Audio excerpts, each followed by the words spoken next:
but like now it's like, nope, I'm actually just commentating video games on Tuesday nights like this one. ZD versus Seagull Joe, Demise Team Kill winner semis. Wolf versus Palutena, we've seen this matchup quite a bit. It always seems to really be decided in neutral. Like, the edge interactions, they're obviously going to go to Seagull Joe here. Palutena has such a good option in down tilt to snuff out anything that Wolf tries to recover with. You kind of got to box, and you got to win. Exactly, and Palutena's a hard character to win against in neutral because she has so many strong neutral tools, like the back air, like the dash attack, like the nair, which is the galactic hitbox. So Wolf normally isn't a quote-unquote honest character, whatever honesty means. But in this matchup, you got to play it pretty honest. Very true. I mean, you got to play pretty honest until you hit him with a down smash and kills to 60. Like, that's still a thing. Yeah. Honest. Fair. Balance. Yeah. Well, honesty is all subjective, but what isn't subjective right now is that Seagull Joe is getting a great edge guard on, or a great edge trapping on there too. Misses the up air, but still able to find some more pressure with that nair afterwards. Now, actually, it is the reverse, as Joe had to commit to that. Just getting hit the weak hit of the dash attack, though, so not really getting too hard punished for that attempt right there. I was still staying alive. Gonna go ahead and have to give a shout out to Tacoma for subscribing. Thank you very much for supporting BGBC. Thank you, thank you. Please save my ears. Get those headsets. HyperX, where you at? Yeah, but ZD actually drawing first blood from the back foot right there. Surprising considering how much momentum Seagull Joe had, but I feel like with his Palutena, and this is just a commentator who's been watching him for quite a while, his Palutena isn't that great at sealing out stocks because he doesn't go off stage a lot.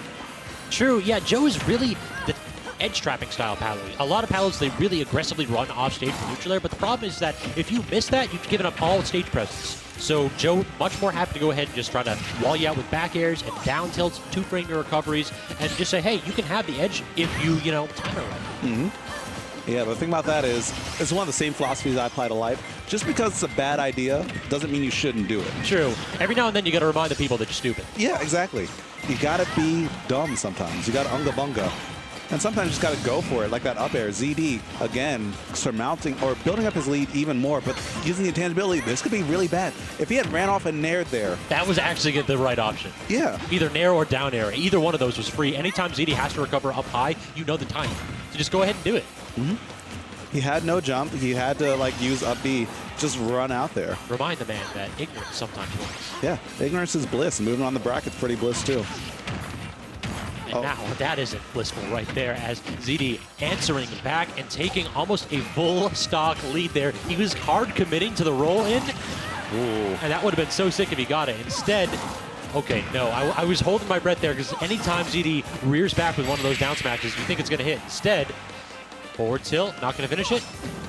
See, ZD will go out there, and maybe that's why Seagull Joe doesn't nair off stage.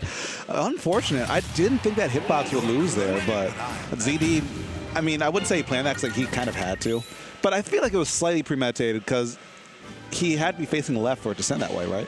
Yeah, I think ZD actually did this to Dingus Joe earlier. He B-reversed it. He started to B-reverse the up B when he recognized that you're going off stage to challenge him, because that way it'll send directly off stage and kill you. So it's one of those things where ZD doing his best to make sure that his character is of the mentality that if you challenge me off stage and lose, you're dead. Yeah. And it's like, if you get hit, you're in the same position you would have been in anyway, but if you get the hit, yeah, as you said, you're dead. So great risk management from ZD, and that's why he moves up a game right now. And now on to Smashville, giving Seagull Joe a bit of an opportunity to perhaps get some ledge cancel teleports in. Or excuse me, Seagull Joe the opportunity to get some ledge cancel teleports in. Very good damage. Early side B, yeah. Okay, gets the back air. He's going to have to, recover again. But this time, Seagull Joe not really trusting his ledge trapping as much. I'm seeing a bit of hesitation from those down tilts. He's doing a really good job of up being at the correct angle for side B. Like, he's baited out Seagull Joe to get an early down tilt a couple times.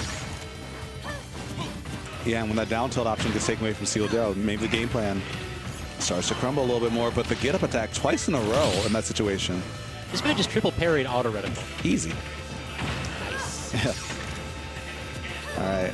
So forward tilt should do it. ZD's probably going to be looking for that. Or back throw? Very good spot dodge by Joe to recognize it, and then responding with that back air. ZD forced to burn his air dodge. Great tech. Oh, and he gets the kill too. He B-reversed it again. He was again pointing off stage and just saying, listen, Joe, I think you made a mistake. And, you know, now that I see these interactions, I can see why Seagull Joe is a bit more afraid to go off stage against ZD than most Palutenas would be. Because this is like second or third time he went off stage and just died for it. Unceremoniously to an up B. Yeah, Seagull Joe has to execute. ZD just has to hit up B. Yeah. The barrier for entry to ZD taking a stock off stage seems to be relatively low compared to Seagull. Absolutely. But as I said before, sometimes you still have to do it. Just as ZD is willing to do it with that forward smash, going the opposite way, trying to read a tech roll in. Great nair out of shield, though, getting something going, some stage control. But just again, there's absolutely nothing out of his ledge interactions. That's so unlike Joe. So much of his pressure comes from forcing you to a disadvantageous spot at edge and boxing you for a solid minute. But he just hasn't been getting that too often until I bring it up, and then he gets a fantastic counter. Yeah, that's the read that he needed right there. Because what percent was he at? I didn't even see, but Z just exploded. I feel like Wolf dies most times if you're like above 80 in that scenario. That's a strong move. Anytime you counter a side B, something bad's happening to Wolf in response. Yeah. Trying for it again, as Joe's like, maybe it'll do it 2 times in a row, please? He might.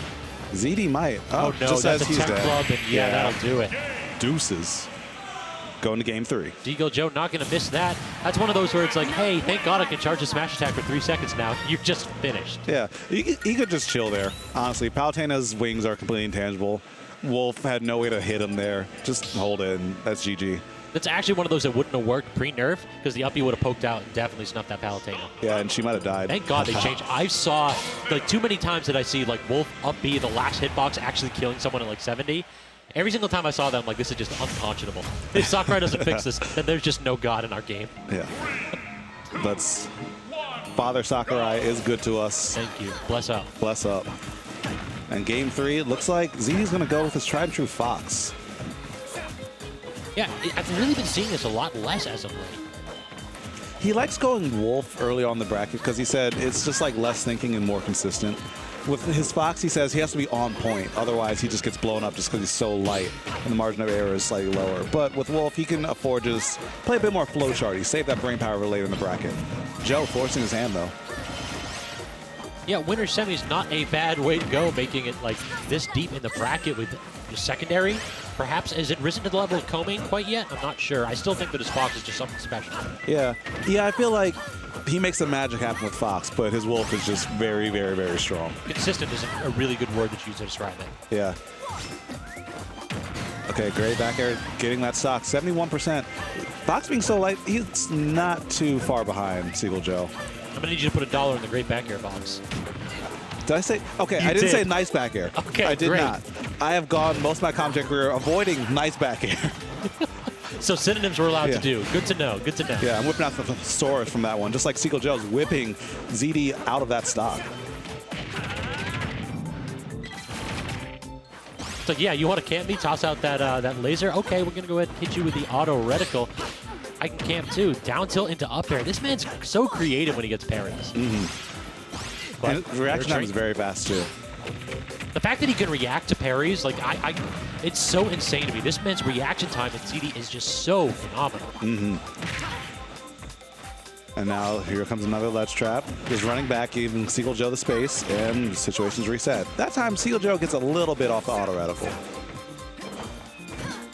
But still unable to fight back to center stage and chooses a bit of a committal option. ZD punishing appropriately at dash attack. Not going to do it for Seagull. Yeah, it's now Seagull Joe. This is the struggle time. Oh, high recovery that time. ZD's been actually doing that a lot nowadays. It seems like if you recover so that your body's like slightly above their head, you'll actually no longer cross them out even though you'll tap their shield. Yeah, it's such an interesting interaction. Because sometimes I swear I do see like Fox cross people up. And I'm like, how does this happen? I could just be bugging. Like, I thought they took that away. Yeah. And then other times he just like runs from my shield. Maybe it's just like years of Fox. I just see him flash to the other side when in reality it's like, nope, get in 2019, man.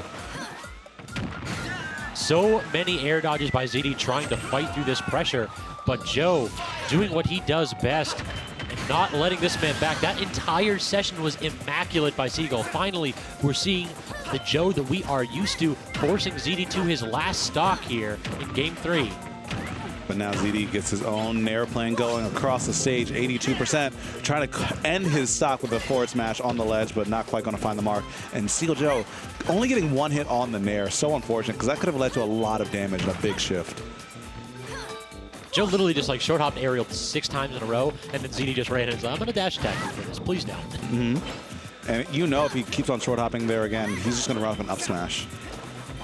Get that anti-air ready. No air train into offstage interaction, getting the down tilt, but ZD managing to jump back onto stage. This is intense here because all Seagull needs to do is get this man off stage, and this is an even match. Oh, but that might not even happen. No, he's still alive. And ZD, yes, getting that Firefox recovery. Great tech from Seagull Joe. I'm surprised that wasn't untechable at that percent. ZD just back air is the only thing on his mind right now. Perhaps showing his hand a little bit too early. ZD's starting to get aggressive with these aerials, and Joe is responding appropriately. This is a light character here. Palu has the tools to take the stock right now. If he gets one smash jack, but ZD runs right up underneath him and takes the game. I mean, I saw ZD shaking his head a little bit there. I wonder what that was about.